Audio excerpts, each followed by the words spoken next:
Hello दोस्तों, मेरा नाम है रविंदर और आप देख रहे हैं government exam warrior YouTube channel. दोस्तों, एसएससी जीएलटी का जो मैथ होता है काफ़ी बच्चों पर नहीं हो पाता और उसमें जो वो बेईमान दुकानदार वाला कॉन्सेप्ट है वो हर बार एग्जाम में आता है और ज़्यादातर शिफ्ट में वह क्वेश्चन आता है। तो जो उसके क्वेश्चन है बेईमान दुकानदार के, एक दोस्त का भी मेरे पास कमेंट आया था, उसका डाउट था, मैंने उसके कमेंट में भी आंसर दे दिया था और मैंने उसका जो क्वेश्चन था वो बेईमान दुकानदार का वह सोल्व भी करवा दिया है। आप इस वीडियो को देख लीजिएगा और जो आपके बेईमान दुकानदार के क्वेश्चन बनते हैं वे उसका कॉन्सेप्ट मैंने आपको बताया है वह आपको कैसे करने हैं। इस वीडियो को देखकर आपके वह क्वेश्चन इजीली बन जाएंगे। अभी मैंने इसमें 2 टाइप ली है और आगे की टाइप भी मैं करवा दूंगा आपको, जिससे कि आपको बेईमान दुकानदार का क्वेश्चन कभी गलत नहीं होगा। और अगर आपको वीडियो अच्छी लगे तो वीडियो को लाइक और चैनल को भी सब्सक्राइब कर दीजिएगा। धन्यवाद। दोस्तों, आज हम बेईमान दुकानदार का कॉन्सेप्ट समझेंगे और यह जानेंगे कि बेईमान दुकानदार वाले क्वेश्चन हम कैसे कर सकते हैं।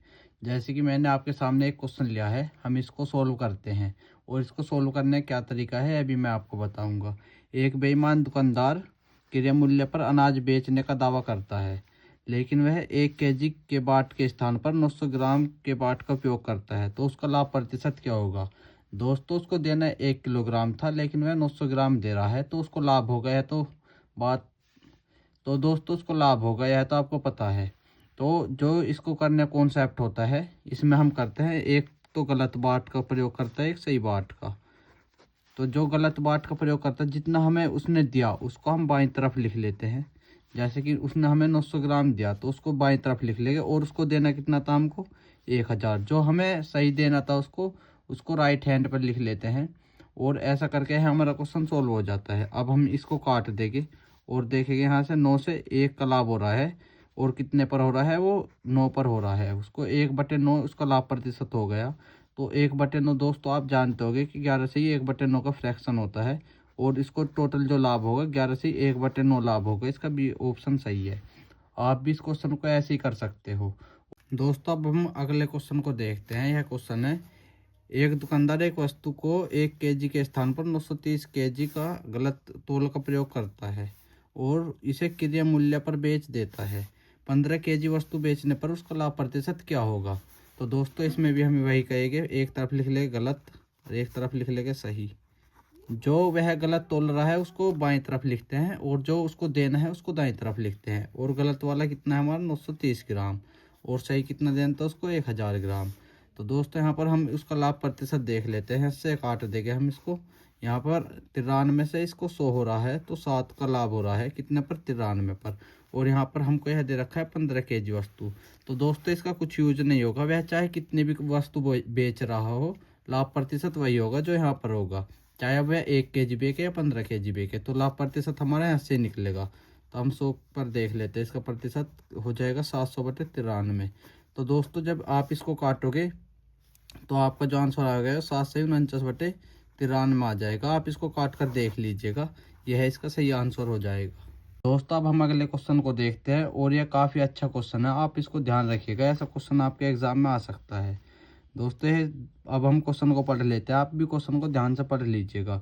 एक चांदी की दुकान का मालिक यह दावा करता है कि वह 65 रुपये प्रति ग्राम चांदी बेच रहा है, जबकि जबकि क्रय मूल्य 70 रुपये प्रति ग्राम है। उसका 70 रुपये प्रति ग्राम है लेकिन वह 65 में बेच रहा है, वह लॉस पर बेच रहा है। लेकिन वह 1 ग्राम के स्थान पर 900 मिलीग्राम दे रहा है। तो मालिक को हानि या लाभ प्रतिशत हमको बताना है। तो दोस्तों, इसको सोल्व करते हैं। सबसे पहले हम लिख लेंगे जो उसका क्रिया मूल्य है। क्रिया मूल्य कितना है, 70। यहाँ पर हम सी पी लिख लेंगे, फिर एस पी लिख लेंगे। 70 है उसका। दोस्तों, 70 लिख लेते हैं और बेच रहा है कितने में, वो 65 में, तो यहाँ पर 65 लिख लेते हैं। अब वह कह रहा है जो हमारा गलत वजन होता है उसको हम बाईं तरफ लिखते हैं। 900 मिलीग्राम दिया उनने, कितने पर, 1000 मिलीग्राम पर, तो 1000 लिख देंगे हम। 1 ग्राम को 1000 मिलीग्राम बना लिया। और यह ध्यान रखना है जो वह गलत वजन का प्रयोग करता है उसको हम बाईं तरफ लिखते हैं। अब हम इसको सोल्व करेंगे। 2 जीरो से यहाँ पर 2 जीरो काट देंगे और यहाँ पर हम इसको काट देते हैं 5 से 14 और यहाँ 13 आ जाएगा। तो 14 निम्मा 126 हो जाएगा और 13 13 निम्मा 130 हो जाएगा। 13 धाम 130। तो हमें यहाँ पर जो देखते हैं हम हमें यहाँ पर 4 का लाभ हुआ और कितने पर हुआ, 126 पर। तो 100 पर कितने का होगा, हमसे यह पूछा है। तो दोस्तों, हम इसको 2 से काट लेते हैं। यहाँ पर 2 आ जाएगा और यहाँ पर 63 आ जाएगा। तो हमारे है 200/63 हो जाएगा। और जब हम इसको काटेंगे तो मैं आपको आंसर बता रहा हूँ, ऐसे ही आप इसको सोल्व कर कर देख लेना। जब हम इसको काटेंगे तो हमारा ये हो जाएगा 3 से 1/7%। और क्योंकि यहाँ पर हमें प्रॉफिट होया है तो प्रॉफिट वाला आ जाएगा, तो आप इसका आंसर सी लगा दीजिएगा। और इस कॉन्सेप्ट को ध्यान रखिएगा, यह आपके पेपर में पूछा जाएगा।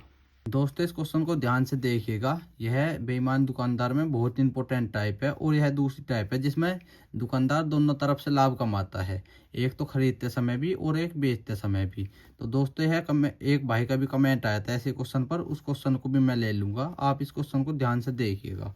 यह एक दुकानदार खरीदते समय व बेचते समय झूठे वजन का प्रयोग करके 10% की बेईमानी करता है, तो उसका कुल मुनाफा क्या होगा। दोस्तों इसको जो करने का सही तरीका है वह मैं आपको बताऊंगा। यहाँ पर आप सी पे लिख लीजिएगा और यहाँ पर एस पे लिख लीजिएगा। तो अब आप यहाँ पर देखिए, जब वह खरीदते समय जो लाभ कमा रहा है, तो हमें जो खरीदते समय वस्तु है, जैसे जितने का लाभ कमा रहा है यहाँ पर तो हमको 100 लिखना है, और जितना लाभ कमाना है ना उसे हमें राइट साइड पे लिखना है। जैसे 10% का लाभ कमा रहा 10% का लाभ कमा रहा है, तो 100 से 10% का 110 हो जाएगा। और जो बेचते समय कर रहा है वो हमें ऐसे लिखना है, जो गलत वजन दे रहा है तो बेचते समय वो 90 देगा हमें, क्योंकि 10% की बेईमानी कर रहा है, और देना कितना था 100। तो ऐसा करके यह क्वेश्चन हमारा एकदम सही होगा। हमें इसमें ध्यान रखना है, जो खरीदते समय हम वो लाभ कमाते हैं वो 100 से हम अपना लाभ लिखते हैं इधर, लाभ जितना लाभ कमा रहा है दाईं तरफ, और जो बेचते समय लिखते हैं हम वो जो गलत वजन का प्रयोग करता है वो बाईं तरफ लिखते हैं, और जो सही होता है उसको दाईं तरफ लिखते हैं। ऐसा करके अब हमारा क्वेश्चन सोल्व हो जाएगा। हम 100 से 100 को काट देंगे, यहाँ पर 90 से 110 हो रहा है। दोस्तों 20 का लाभ कमा रहा है, कितने पर, 90 पर, तो 100 पर कितने का कमाएगा, तो 0 से 0 काट देंगे, यहाँ पर 200/9 हो जाएगा। दोस्तों अब हम इसको सोल्व कर देते हैं। तो यहाँ पर 9 दूनी 18 हो जाएगा, 2 बच जाएगा, 9 दूनी 18 हो जाएगा, 2/9, तो 22 से ही 2/9 हो जाएगा। और अगर आप इसमें से एक्सेसिव लगाते तो इसका 21% आता, जो गलत है। आपको इस तरीके से इसको करना है कि जो खरीदते समय वो लाभ कमाता है, लाभ को हमें एसपी में जोड़ना है, और जो बेचते समय वो करता है, बेचते समय करता है, तो हमें हानि को लेफ्ट साइड में लिखना है और सही मूल्य को राइट साइड में लिखना है। ऐसे हमारा क्वेश्चन सही होगा। दोस्तों ये जो आप क्वेश्चन देख रहे हैं, ये एक दोस्त ने कमेंट में डाउट पूछा था और मैंने इसको भी आपके साथ ले लिया है, मैं आपको इसको भी बताऊंगा। तो दोस्तों अब हम पहला क्वेश्चन को पढ़ लेते हैं। एक व्यापारी दोषपूर्ण भार का प्रयोग कर कर अपने आपूर्तिकर्ता, मतलब कि जिससे वह लेता है, और अपने ग्राहक दोनों को धोखा देता है। वह आपूर्तिकर्ता से खरीदता है तो वह सांकेतिक भार, जो उसका भार है तोलने का, भार को 20% अधिक लेता है, और जब वह अपने ग्राहक को बेचता है तो सांकेतिक भार को 20% कम कर देता है। तो दोस्तों इसमें उस दोस्त का डाउट हो रहा था, और यह काफ़ी अच्छा क्वेश्चन है। इसके जैसे ही ऊपर भी मैंने आपको क्वेश्चन करवाया है। अब हम इस क्वेश्चन को करते हैं। यहाँ पर हम सी पे लिख लेते हैं, यहाँ पर एस पे लिख लेते हैं। तो दोस्तों जो जब खरीदेगा तो हमको बस इस पर ध्यान देना है, जब यह खरीदेगा और 20% अधिक ले रहा है सांकेतिक मूल्य, मतलब कि इसे लेना 100 था लेकिन यह 120 ले रहा है, तो यह जो खरीदते समय हम लाभ को, जितना भी लाभ होता है उसको एसपी में जोड़ देते हैं। तो यहाँ पर 100 की जगह है 120 ले रहा है, हमें यह ध्यान रखना था। तो अब जब यह बेचेगा तो गलत भार का प्रयोग कर यह 80 देगा, देना कितना था इसको 100। यह 20% ही कम तोल रहा है, तो गलत भार इधर लेते हैं हम लेफ्ट साइड में, और सही भार यहाँ पर लेते हैं। तो अब हम इसको सोल्व कर लेते हैं। 100 से 100 कट जाएगा, और यहाँ पर 80 से हमारा 120 रह जाएगा यह। तो 120 कितना ज़्यादा है, 40 ज़्यादा है, कितने से, 80 से। तो यह दोस्तों यहाँ पर 1/2 आ जाएगा गुना 100। तो इसका जो आंसर हो जाएगा 50% शुद्ध लाभ होगा उसको। तो दोस्तों हमें बस इस क्वेश्चन में कुछ ध्यान नहीं करना। जब ग्राहक खरीदता है, खरीदते समय लाभ कमाता है, तो हमें जो लाभ होता है वो राइट साइड में लिखना होता है, और जब बेचते समय वह लाभ कमाता है तो जो कम वजन का प्रयोग करता है हमें उसे लेफ्ट साइड में लिखना होता है। ऐसा हमारा क्वेश्चन सोल्व हो जाता है। और मैं आपके लिए आगे भी ऐसी वीडियो लाता रहूँगा। आप ऐसी और वीडियो देखने के लिए हमारे चैनल को सब्सक्राइब कर सकते हो।